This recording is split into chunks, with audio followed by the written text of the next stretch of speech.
Özbek, Türkmen, Uygur, Tatar, Azer bir boydu. Kara, Kalpak, Kırgız, Kazak bunlar bir soydu.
«14 февраля в Милли Меджлисе состоялась церемония инаугурации президента Азербайджана Ильхама Алиева. Участники церемонии тепло встретили президента Азербайджанской республики Ильхама Алиева. Церемония инаугурации Ильхама Гейдароглу Алиева, избранного президентом Азербайджанской республики, всенародным голосованием была объявлена открытой. Солдаты вооруженных сил под звуки торжественного марша внесли на сцену государственный флаг Азербайджанской республики и штандарт президента Азербайджанской республики. Azərbaycan Respublikasının dövlət bayrağı gətirilir.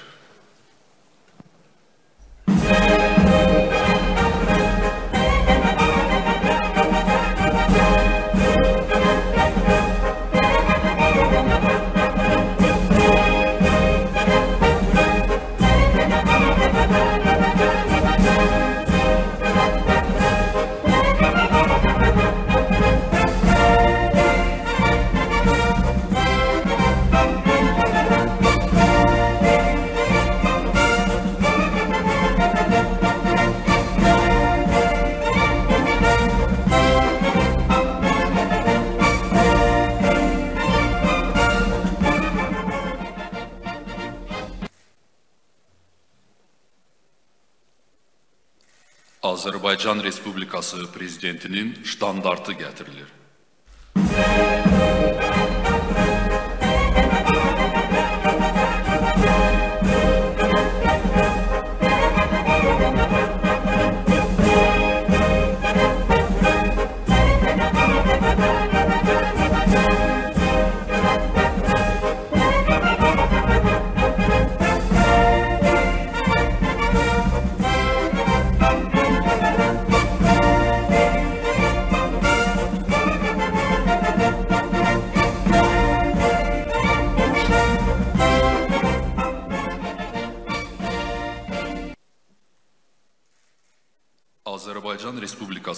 На сцену были приглашены председатель Конституционного суда Азербайджанской республики Фархад Абдуллаев и судьи Конституционного суда.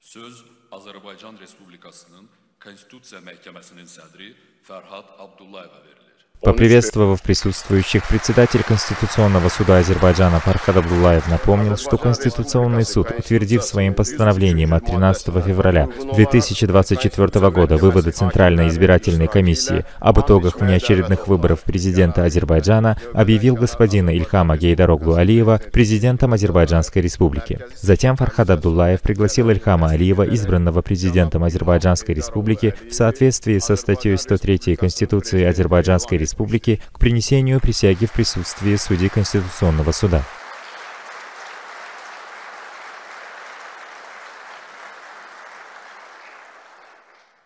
Azərbaycan Respublikasının prezidenti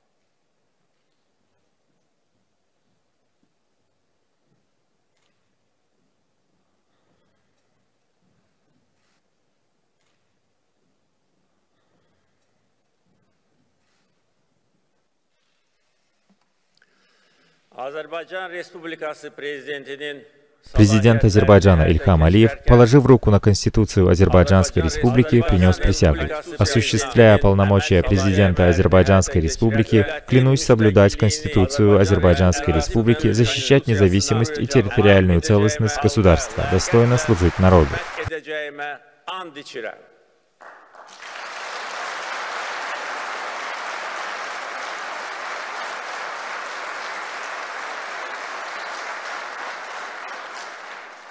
Затем президент принес присягу, положив руку на священный Коран. Положа руку на священный Коран, клянусь быть приверженным национально-духовным ценностям и традициям, созданным азербайджанским народом на протяжении веков, постоянно дорожить ими.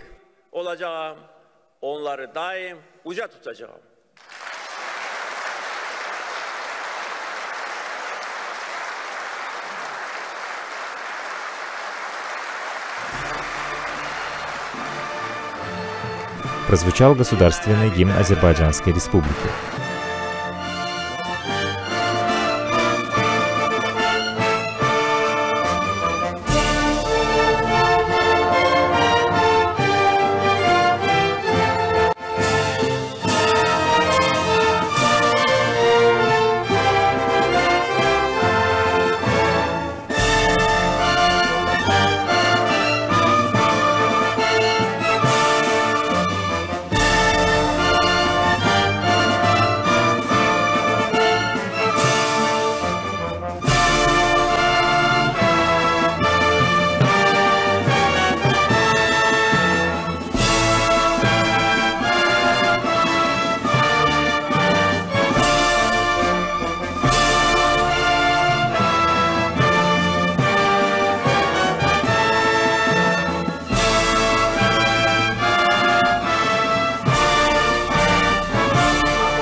Преклонив колено, президент Ильхам Алиев поцеловал государственный флаг Азербайджана.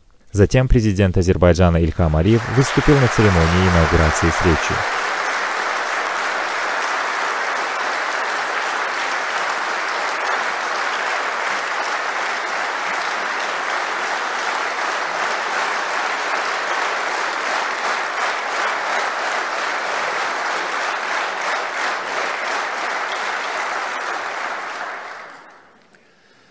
Hörmətli xanımlar və cənablar, ilk növbədə prezident seçkilərində mənə yenidən böyük etimad və dəstək göstərən doğma Azərbaycan xalqına öz dərin təşəkkürümü bildirmək istəyirəm. Əziz xalqımı bir daha əmin etmək istəyirəm ki, bundan sonra da Уважаемые дамы и господа, прежде всего хочу выразить глубокую признательность родному азербайджанскому народу. вновь оказавшему мне огромное доверие и поддержку на президентских выборах. Хочу еще раз заверить мой дорогой народ, что я и впредь буду прилагать все усилия для всестороннего развития Азербайджана и защиты нашей территориальной целостности. Азербайджанский народ уже более 20 лет поддерживает меня. В 2003 году, когда я впервые был избран на пост президента, я заверил мой дорогой народ, что постараюсь выполнить все поставленные задачи и оправдать высокое народное доверие. Эти годы были годами полными успехов и побед. Были и трудности, и проблемы. Но несмотря на это, азербайджанский народ, сплотившись в единый кулак, продолжал успешно идти по пути развития и прогресса. Все обещания, данные мною в 2003 году, были выполнены. Источником всех достижений являются азербайджанский народ, его доверие ко мне и способность объединиться вокруг единой цели.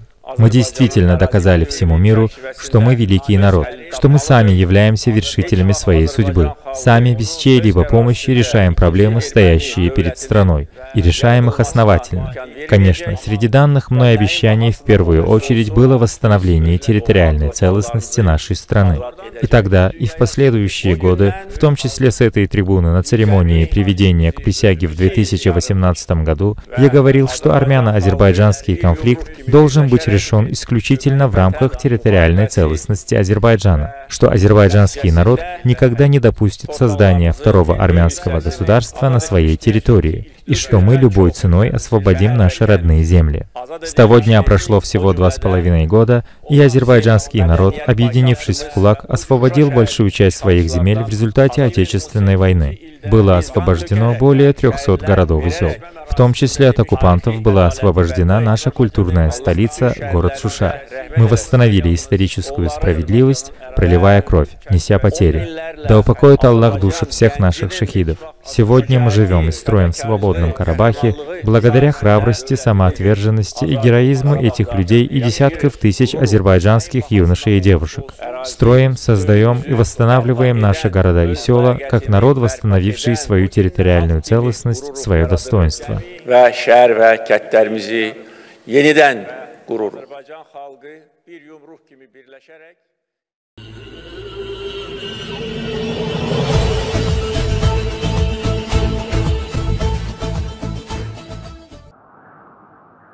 Баку – столица Азербайджана, которую называют городом ветров. А все потому, что она расположилась на берегу Каспийского моря, откуда то и дело дуют сильные ветра. Колорит старого города удивительным образом соединяется с модернистскими архитектурными решениями.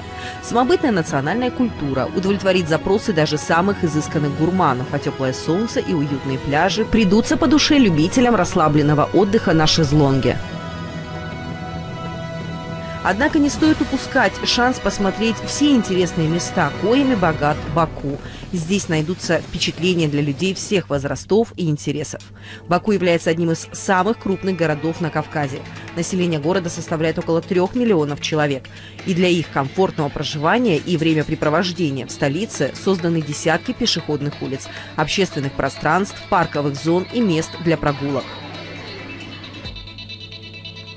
Первые сведения о существовании города на месте современного Баку появляются еще в эпоху раннего Средневековья. Поселение разместилось на пересечении торговых и миграционных путей, а также пролегло по траектории Великого Шелкового пути. В XIII веке город сильно пострадал от нашествия монголов, однако уже в следующем столетии смог подняться на ноги и восстановить торговые связи с соседними государствами. В XIV веке Баку сначала стал частью сефевидского государства и управлялся иранскими шахами. После был завоеван Османской империей. А в начале следующего столетия персы снова смогли захватить здесь власть. Название города Баку можно перевести как «город Бога» или «место Бога», а первоначальное название Багу относится аж к VIII веку нашей эры. Чуть более 2 столетий назад Баку перешел в подданство Российской империи, а затем вошел и в состав СССР. В настоящее время Баку переживает свое новое рождение как крупнейший экономический и культурный центр Закавказья. Для того, чтобы составить первое впечатление о колорите и величии Баку, стоит отправиться на Приморский бульвар к побережью Каспийского моря. Огромная набережная протяженностью 25 километров восхитит и удивит вас многообразием оригинальных архитектурных построек. А чтобы успеть преодолеть такое состояние и не утомиться, лучше всего воспользоваться прокатными велосипедами. С главного бульвара путник может направиться в старый город, где находится удивительной красоты дворец Ширваншахов и петляют улочки, на которых снимали фильм «Бриллиантовая рука». Здесь же расположилась знаменитая Девичья башня, считающаяся символом города и одной из самых загадочных построек на территории столицы. Также не стоит пропускать Нагорный парк с его смотровой площадкой и шикарными видами на город и море. Любители погружаться в колорит новой страны во время путешествия оценят изысканные орнаменты и узоры на тканных полотнищах в музее ковра. Ценителям современной архитектуры мы порекомендуем отправиться в Центр культуры Гейдара Алиева, чтобы полюбоваться изяществом форм и плавных линий строения.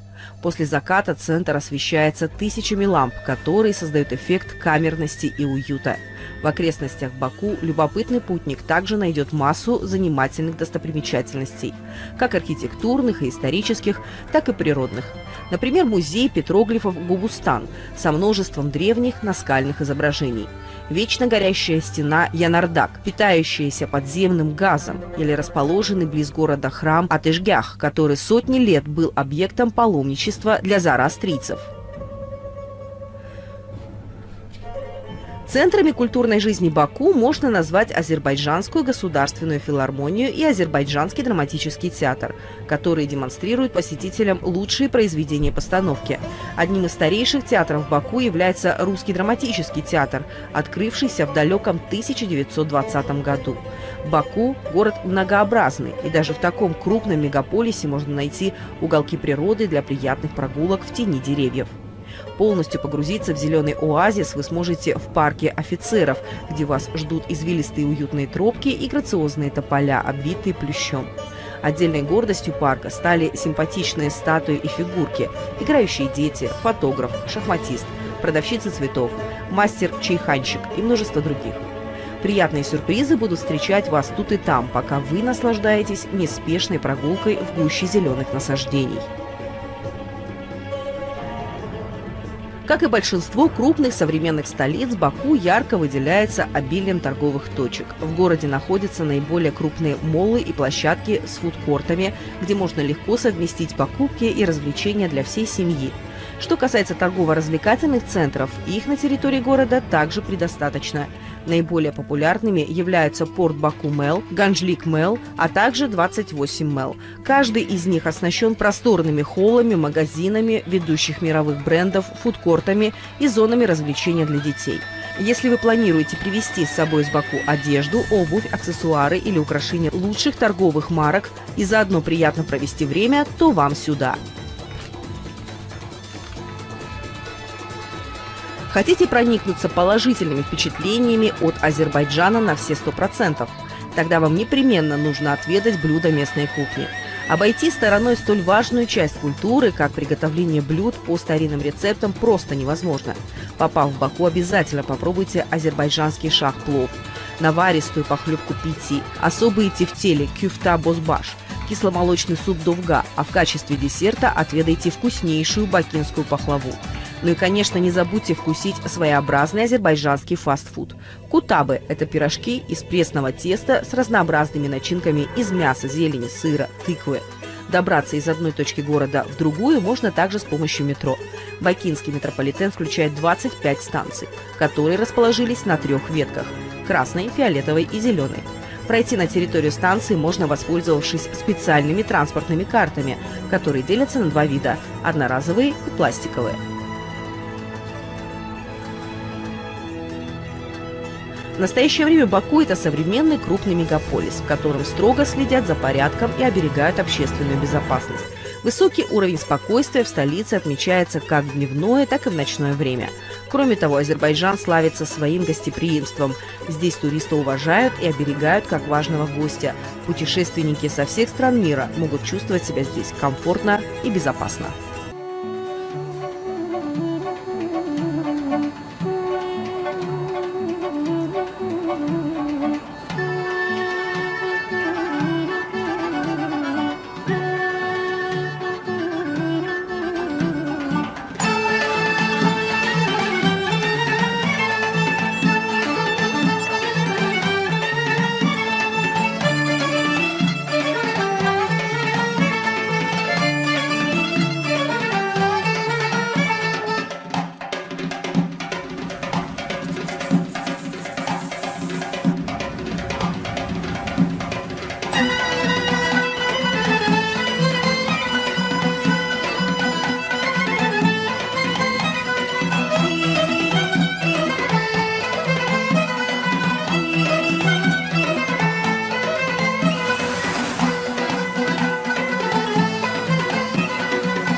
Уважаемые друзья, Азербайджан по праву можно считать краем памятников. На территории страны существуют памятники практически всех археологических и исторических периодов. Одним из таких памятников является Гавалдаш. Слово «гавалдаш» переводится как «камень-бубен». Расположен этот памятник на территории азербайджанского района Гобустан. Памятник под открытым небом Гобустан относится к эпохе мезолита. Вы видите, как известный азербайджанский музыкант нагарист. Нагара – это азербайджанский барабан. Натик исполняет музыкальное произведение на гавалдаше – камне-бубне.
Thank you. The Nadic Rhythm Group. Natigada Anonrib Government. Teşekkürler.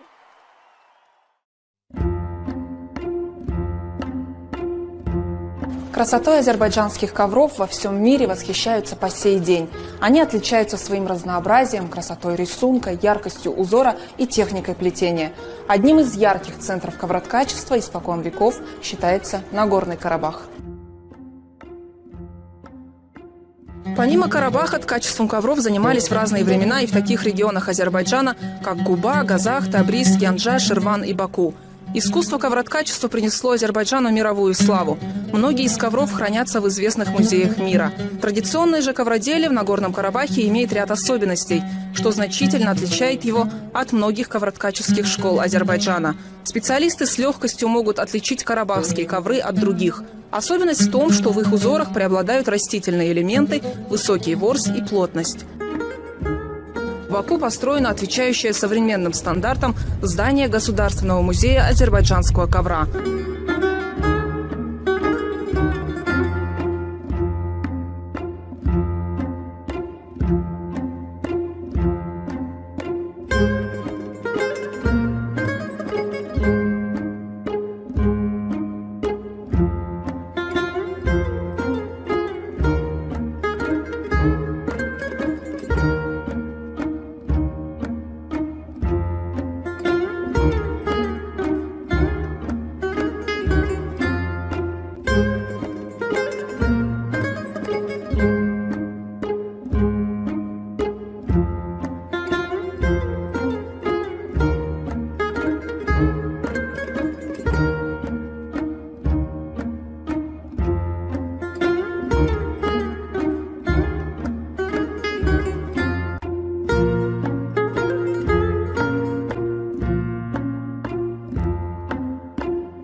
Какой высокий смысл заложен в одном коротком слове «Родина». И для каждого человека это слово содержит в себе что-то свое, личное, особенное и что-то общее, более значительное. Думая о родине, мы думаем о той великой, прекрасной стране, в которой родились, связываем понятие родины со сложной и интересной, насыщенной и иногда трагической историей родной земли.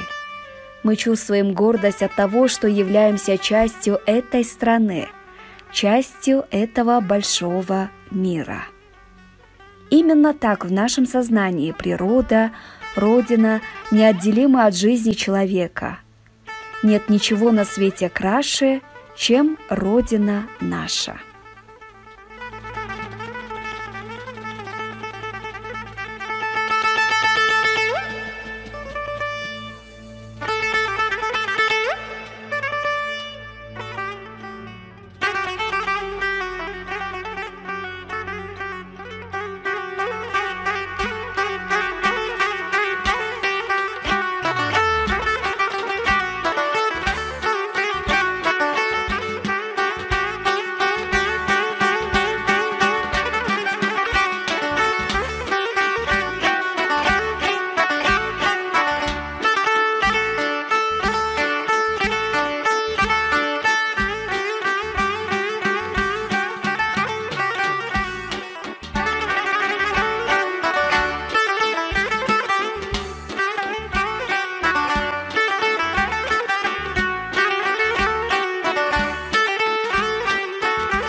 Это Азербайджан, малая родина автора и одной из руководителей программы Мосдружбы Хокумы Халиловой, Тавузский район, где она родилась.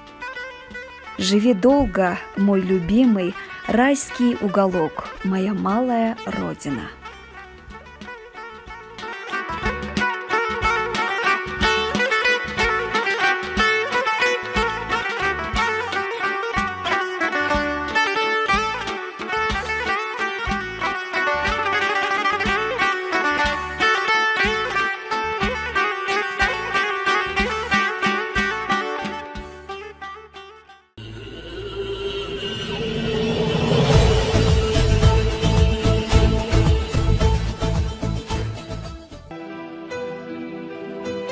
Порой кажется, что в летнем раскаленном Стамбуле нет ни одного уединенного места, где можно спастись от палящего солнца. Но на самом деле оно находится прямо в центре турецкого мегаполиса, районе Султан-Ахмед. Это цистерна-базилика, прекрасно сохранившееся древнее подземное водохранилище Константинополя, расположенное на глубине 10-12 метров. В этом огромном прохладном помещении вы не только сможете спастись от жары, но и узнаете много интересного. Сооружение было построено на месте базилики Святой Софии. Цистерна по-гречески означает водохранилище, поэтому сегодня музей так и называют «Цистерна-базилика». На 2013 год под Стамбулом найдено более 40 цистерн. В базилике хранился резерв питьевой воды на случай засухи или осады города.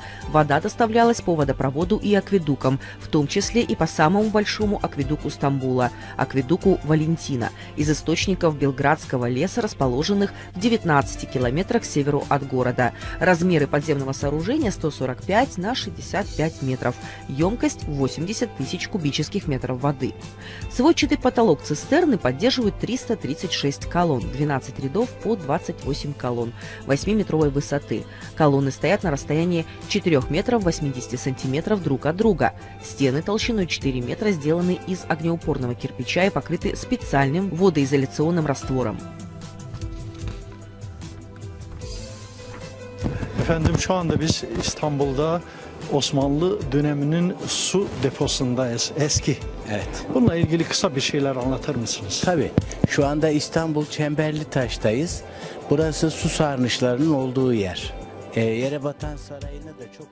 Нам объясняет организатор наших культурных мероприятий в Турции, почетный президент культурного общества Юрик Туркмен, генеральный директор культурного фонда Юсуфия Юсуф Эзель. Большая часть колонн взята из античных храмов, поэтому они отличаются друг от друга сортом мрамора и видом обработки. Часть из них состоит из одной, другие из двух деталей. У двух колонн в основании головы медузы Горгоны. Одна из них расположена вниз головой, другая повернута на бок, предположительно для того, чтобы никто не боялся окаменеть, взглянув в глаза этого чудовища.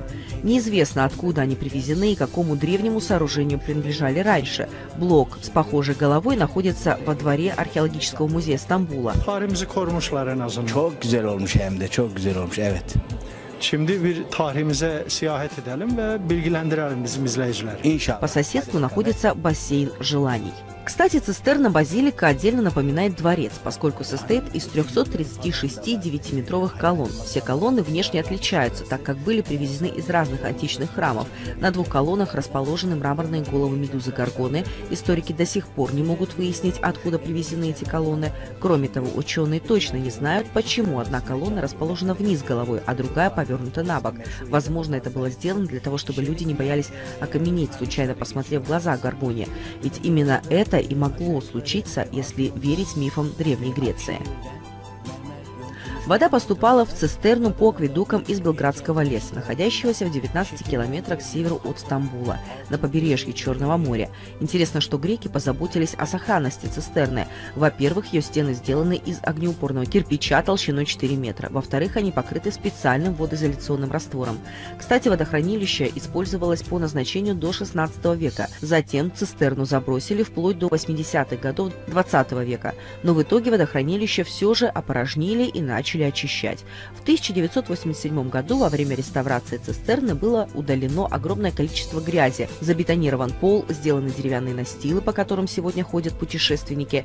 Теперь цистерна красиво подсвечивается изнутри, а уровень воды в ней совсем небольшой – 40-50 сантиметров, а по дну плавают рыбы. Цистерна активно использовалась до османов. Впоследствии водохранилище было заброшено и сильно загрязнено. И только в 1987 году в очищенной цистерне открылся музей. Здесь есть и свои поверья, которые очень любят туристы. Например, чтобы исполнилось ваше самое большое желание, нужно подойти к колонне слез, украшенной завитками. В один из таких узоров необходимо вставить палец и повернуть его на 360 градусов. Ну а дальше просто ждать исполнения заветной мечты. Кроме того, неподалеку расположен и бассейн желаний, куда путешественники со всего мира бросают монетки, загадывая желания.